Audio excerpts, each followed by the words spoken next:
Did I say good morning? No, Good evening. Thank you I for couldn't being hear you. Your voice dropped. Thank you so much for being here. Yeah, 5 minutes. Thank you. Mayor Farkas, City Council.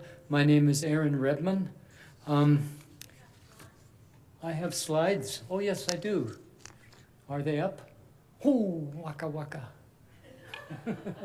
Data demonstrating there is no climate emergency. Okay, the city of Calgary has authorized $87 billion to combat climate change based on the presumption that human CO2 emissions are creating a climate emergency. I'm presenting data to show there is no human-caused climate emergency. Next slide, please. Some of the temperature data used to prove global warming is actually an artifact of the urban heat island effect. Temperatures are larger in cities for several reasons, including that pavement, sidewalks, buildings absorb heat and re-emit it. Analysis of recent data supposedly proving global warming actually shows variation depending on where the thermometers are located.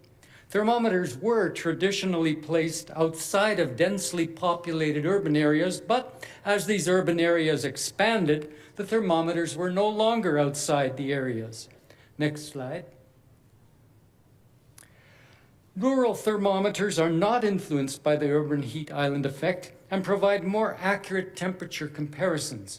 Using only data from rural thermometers, temperatures rose by approximately 1 degree from the 1880s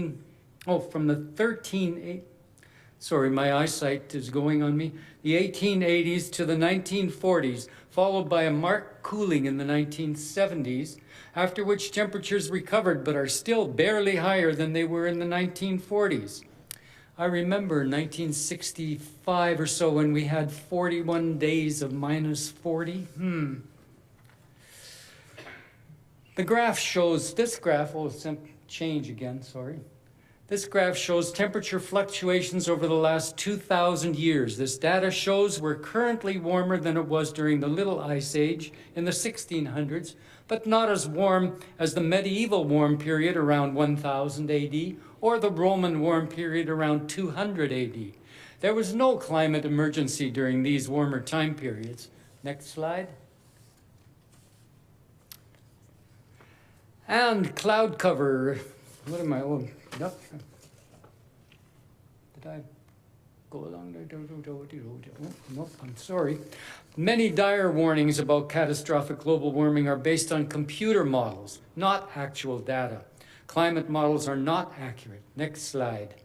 According to Dr. Will Happer, physicist of Princeton University, quote, "From the satellite data, these computer models are clearly wrong. They don't agree with what we observe. They're all running much too hot. They don't get the geological distribution of temperatures anywhere close. They don't get El Nino cycles. They're just nonsense." Next slide. Geologic data shows that as the Earth cycles out of an ice age, CO2 increases only after temperatures increase. So if CO2 doesn't drive climate change, what does? Where am I?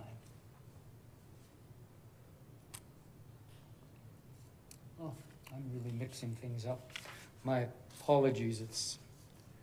For one thing, cloud cover. Clouds are affected by cosmic rays from exploding supernova stars entering Earth's atmosphere, attracting water vapor and causing cloud cover. And cloud cover is affected by Earth's journey through the spiral arms of the Milky Way galaxy with more cosmic rays causing cloud formation. Next slide. According to Dr. John Clauser, Nobel Prize winner in physics, quote, "CO2 is quite unimportant in controlling the Earth's climate. What is important is clouds. Clouds don't absorb any energy at all. They simply reflect all the sunlight back into space."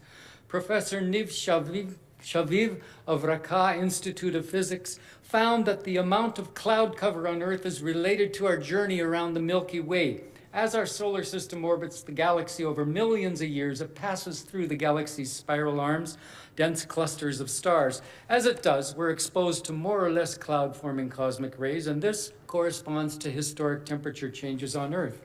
Using geology, you can reconstruct the climate on Earth over the past million years, and you can reconstruct our galactic journey, and the both tell the same story. Next slide. Another major factor affecting the Earth's climate cycles is the sun. The sun has gigantic magnetic storms that vary in strength and number over time and affect Earth temperature directly and indirectly. Professor Neef Shaviv says, quote, when the sun is more active, you have a stronger solar wind. You have less cosmic rays thus reaching the inner solar system and reaching the atmosphere, and the clouds which are then formed are less wide. They reflect less of the sunlight, which means it's going to be warmer on Earth. Next slide.